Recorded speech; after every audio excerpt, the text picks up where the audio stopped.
በአገራችን የተከሰተው ልንገራችሁ። በጊዜያችን አንድ አባት ልጅ ወለደ። ልጁ አቅመ አዳም ደረሰ። ልጁን ዳረ፣ ለወግ ማረግ አበቃው። አባት እኮ በሱ እሳቤ ሊጦር ነው፣ እንዲንከባከበው ነው፣ በተራው እንዲጦረው ነበረ። ሚስት አባቱን ጠላችበት። ባልየው ደግሞ ሚስትን ወደደ። ሚስት ብላለች፣ አባትህን ከቤት አስወጣልኝ።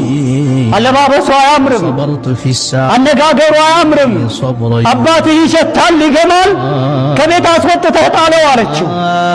ባልዬ ተብዬ ሚስትን ወዷል፣ አባቱን ከቤት አስወጥቶ ለመጣል ወሰነ።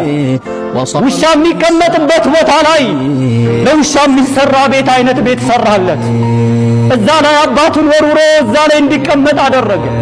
ለውሻ ቁራሽ እንደሚሰጠው ለአባቱ ቁራሽ ይሄድለታል። ለውሻ መጠጥ እንደሚሰጠው ለአባቱ መጠጥ ይሰጠዋል። ልብሱ አይታጸብም፣ ቤቱም አይጠረግም፣ ገላው አይታጠብም። ዘወር ብሎ የሚያየው የለም። አባት እንደ ውሻ ሆነ። አባት ዱር ተጣለ። አባት ተወረወረ። ያ አብደላህ ይህን አይነት ትውልድ ነው ማፍራት የምትፈልገው? የውመ ሚነል አያም ሊአነ አልጀዛአ ሚን ጂንሲል ዐመል። የሰራኸውን ታጭደዋለህ። መልካም ተሰራህ መልካም፣ መጥፎ ተሰራህ መጥፎ ታጭደዋለህ። ወላሂ የሰራኸውን ታገኛለህ። እነዛ ሰዎች ልጅ ይወልዳሉ። ወደዛ ሊሄድ ሲል እናት ያንን ልጅ ትመልሰዋለች።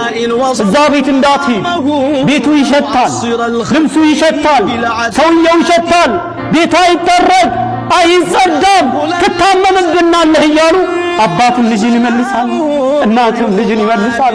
አባት እንደ ውሻ ተወርውሯል። ያ ልጅ አደገ።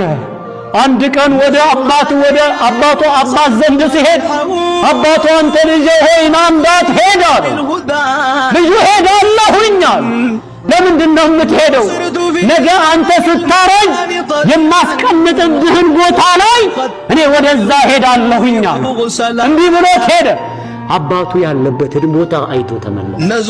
ያ አብደላህ እኛ እናትና አባቶቻችንን የምንጨቁን ከሆን የምንገላመጥ፣ የምንሳደብ፣ የምናንቋሽሽ ክብር ከሌለን እኛ የወለድነው ልጅ ለኛ ክብር አይኖርም። የሚያዋርድ ልጅ ነው የሚሰጥ። አባትህን የምትሳደብ ከሆን የሚማታ ልጅ አላህ ይሰጥህ ይችላል። እናትህን የምታንቋሽሽ ከሆን በአደባባይ የሚያንቋሽሽ ልጅ አላህ ሊሰጥህ ይችላል። በአባት ይታፈራል እንዴ?